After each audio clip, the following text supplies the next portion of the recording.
ఏ రకంగా సాగుతుంది అన్నటువంటిది మనం క్లుప్తంగా తీసుకున్నప్పుడు, ఎటువంటి అసత్యాలు ప్రచారం చేయడంలో నువ్వు ముందున్నావో మనం చూసుకున్నప్పుడు, వైజాగ్లో ఎన్నికల ముందు కంటైనర్ దొరికితే వైజాగ్లో డ్రగ్స్ అన్నావు, అది అబద్ధం అని తేలింది. ల్యాండ్ టైటిలింగ్ యాక్ట్ పైన అభియోగాలు మోపావు, దానిపైన ఏది నిరూపించలేకపోయినావు, అది అబద్ధం. 14 లక్షల కోట్లు అన్నావు, అప్పు చేశారన్నావు, అది అబద్ధం. రంగులు పూయటానికి 4,000 కోట్లు వాడారు అని చెప్పావు.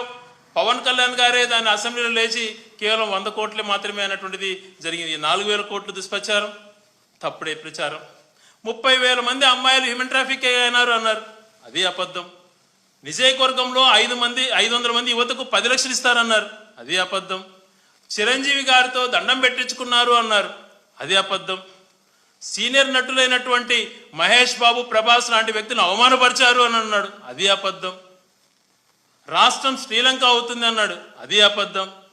అధికారంలోకి వచ్చిన వెంటనే సూపర్ 6 హామీలు అమలు చేస్తా అన్నాడు, అది అబద్ధం. అసలు సూపర్ 6 ఒక పెద్ద అబద్ధం.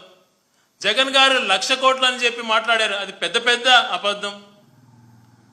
మద్యం ధర తగ్గిస్తామన్నాడు, అది అబద్ధం. వాలంటీర్లకు 10,000 అన్నాడు, అది అబద్ధం. సీజ్ ద షిప్ అన్నాడు, అది అబద్ధం. తిరుపతి లడ్డులో కల్తీ కలిసింది, యానిమల్ ఫ్యాట్ అన్నాడు. ఈరోజు చంద్రబాబు నాయుడు గారిని శిక్షించాలి ఆ విషయంలో, అది అబద్ధం. ప్రకాశం బ్యారేజ్ కూల్చడానికి 2 బోట్లను పంపించారు, బ్యారేజ్ని కూల్చడానికి అన్నటువంటి ఆరోపణ చేశారు. ఫ్లడ్ను ఎదుర్కోలేక జగన్మోహన్ రెడ్డి గారిని నిర్మించిన రిటైనింగ్ వల్ల మంచి పేరు వస్తుందని, అది అబద్ధం అని తెలియదు. పోలవరం అబద్ధమే. ఆదాని సంబంధించిన అంశాలు అని మాట్లాడారు, ఈరోజు నోరు మెదపట్లేదు.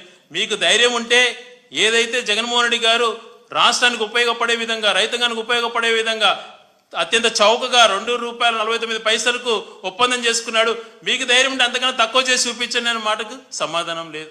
వాళ్ళు చేసే ఆరోపణలు అవి అబద్ధం. ఓవరాల్గా చూసుకుంటే చెప్పుకుంటూ పోతే ప్రతిదీ అబద్ధమే.